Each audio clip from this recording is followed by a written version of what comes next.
the quiet ones in a world of noise. Have you ever scrolled through your social media feed and noticed that one friend, the one who never posts their own photos?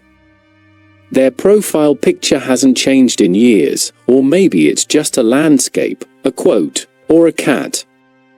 You might even wonder, why so private? In a world that feels louder, flashier, and more image-driven than ever, these quiet profiles can seem almost mysterious, maybe even rebellious. But behind that silence is something fascinating. Not everyone who avoids posting their face is shy, insecure, or antisocial. For some, it's a form of quiet strength, a psychological boundary in an era where personal exposure is currency. For others, it's a reflection of deeper self-awareness, the understanding that identity, as philosopher Alan Watts once said, is not something fixed or performative, but fluid, a game we play without realizing it. So in this video, we'll explore the psychology of people who don't post their photos on social media, and how Alan Watts' ideas about ego, self, and authenticity might help explain this modern phenomenon. Because sometimes, choosing not to post says more about a person's mind than 1,000 filtered selfies ever could. 1. The social media mirror, how we construct identity.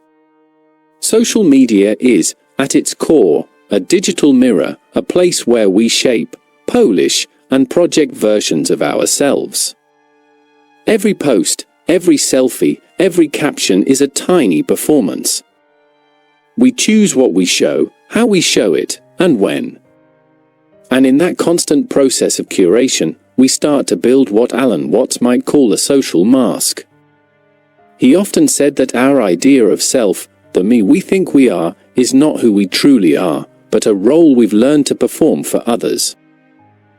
Psychologically, this aligns with the concept of impression management, the ongoing effort to control how others perceive us. The more we participate in online spaces, the more our sense of identity becomes tied to those perceptions. Likes, comments, and followers act like little micro-rewards, reinforcing behavior. Over time, our social selves can begin to overshadow our inner selves. The pressure to keep performing, to keep posting, becomes both addictive and exhausting. For people who consciously avoid this cycle, the refusal to post photos isn't about fear, it's about freedom. They're stepping out of the performance. In the same way Watts described meditation as the discovery that the point of life is always arrived at in the immediate moment, these people are reclaiming that immediacy. By not constructing a digital image, they stay closer to their unfiltered, unperformed identity. 2. Privacy as psychological power. In a time when everything is public, when meals, moods, and milestones are broadcast daily, privacy itself becomes a kind of luxury. People who don't post their photos are often deeply protective of that luxury. They understand that once an image is shared, it no longer belongs solely to them, it becomes part of a collective narrative, shaped by others' perceptions and algorithms. Psychologists have long noted that people with strong boundaries tend to experience greater emotional stability. Privacy allows for introspection, it gives the self room to breathe. Without constant external feedback, one sense of identity can grow inwardly, nourished by private experience rather than public validation. Alan Watts might describe this as returning to the ground of being, a way of living that doesn't depend on mirrors or applause. In this light, not posting photos becomes a kind of silent rebellion against the attention economy. It's an act of resistance, not necessarily political, but personal. The person who values their privacy is saying, "My life doesn't have to be proof of anything." They choose depth over display, experience over evidence. And that restraint, in a world obsessed with exposure, is quietly radical. 3. The need for validation and the freedom beyond it. To understand non-posters, we need to understand what posting does for most people. Every flight war heart releases dopamine, the same neurotransmitter involved in pleasure, reward, and motivation. It feels good. But as with any reward system, we quickly adapt, we crave more. The more external validation we seek, the more we depend on it to feel good about ourselves. Alan Watts warned about this trap decades before social media existed. He said that when we look to others to confirm who we are, we lose touch with our true nature.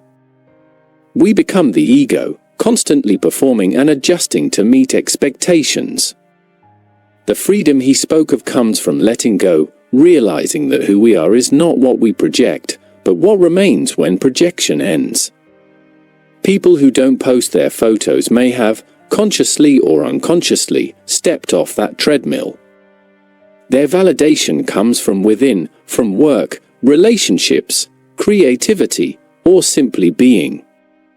They've detached from the addictive rhythm of digital applause. This doesn't mean they don't enjoy connection, it means they've learned that real connection doesn't require a spotlight. 4. The Watchers, observation over exhibition. Another fascinating trait of non-posters is their tendency to observe rather than perform. They scroll, they read, they watch, but they rarely speak.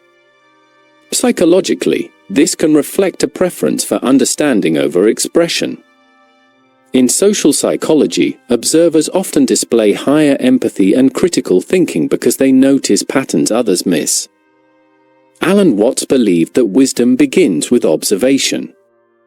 You are the universe observing itself, he said, meaning that awareness itself is the ultimate experience.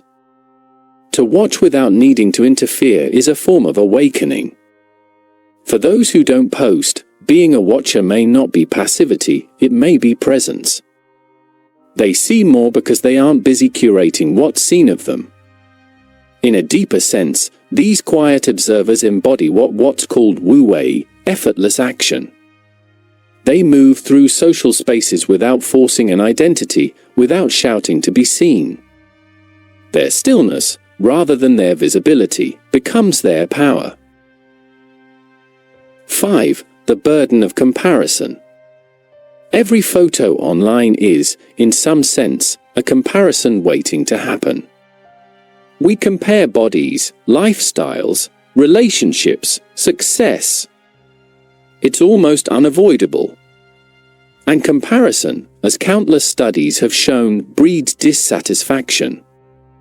It pulls us out of gratitude and into self-judgment. For those sensitive to that dynamic, not posting or even disengaging from social media becomes a protective act.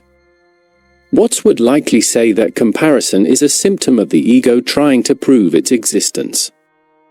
The ego survives by contrast, by saying I am this, not that.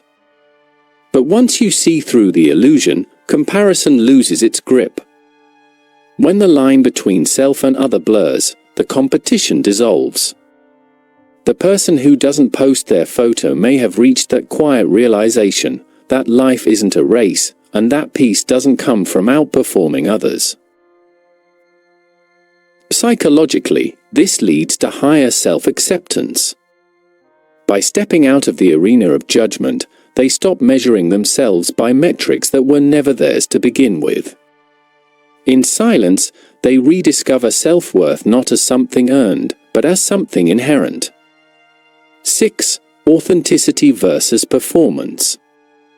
There's a kind of fatigue that comes from performing all the time, even unconsciously. Curating your best angles, finding the perfect caption, tracking engagement, it all subtly pulls energy away from just being. For many, this performance becomes so habitual that they forget what authenticity even feels like. Alan Watts often reminded us that life is not a performance but a play, and that the greatest joy comes from playing sincerely, not from acting to impress. To him, the tragedy of modern life was that people confuse their roles with their reality. The more we perform, the further we drift from ourselves. Those who avoid posting photos are, in a way, refusing to turn their lives into theatre. They don't want their existence filtered through algorithms or aesthetic trends. Their authenticity lives in the unshared moments, the coffee not photographed, the sunset not posted, the smile no one else sees. It's the authenticity of being real without witnesses. 7. The illusion of the separate self. One of Watt's core teachings was that the ego, the isolated I we cling to, is an illusion. We are not independent entities floating through a disconnected world, we are part of the same process of existence, inseparable from it. The ocean doesn't have waves that are separate, the waves are the ocean. In that sense, the obsession with image, with constantly proving this is me, reinforces the illusion of separateness. People who step away from that, who choose not to post, may be intuitively aligning with a more fluid understanding of self. They no longer feel the same need to freeze their identity into a single, shareable shape. Psychologically, this manifests as what researchers call self-concept flexibility, a healthier, more adaptive sense of self that isn't rigidly tied to how others see you. It's a kind of spiritual maturity, even if it's not consciously philosophical. They understand that I isn't something that needs to be captured, it's something that simply is. 8. The spiritual dimension, silence as expression. Alan Watts loved paradoxes, and one of his favorites was that silence can say more than words ever could. In a world of constant chatter and imagery, silence becomes a profound form of communication. Choosing not to post isn't necessarily emptiness, it can be full of intention. In many spiritual traditions, retreating from noise is how one hears truth. Watts often compared human identity to music, saying that the beauty of a song lies not only in the notes, but in the spaces between them. Likewise, the absence of a selfie might not mean invisibility, it might mean that the person values the space between appearances, the part of life that happens when no one's watching. That silence, that invisibility, becomes its own kind of art. It's the art of not needing to be seen to feel real. 9. Psychological costs and balances. Of course, not posting isn't automatically enlightened. Sometimes, it stems from anxiety, insecurity, or fear of judgment. Some people hide not because they're free of ego, but because ego wounds keep them silent.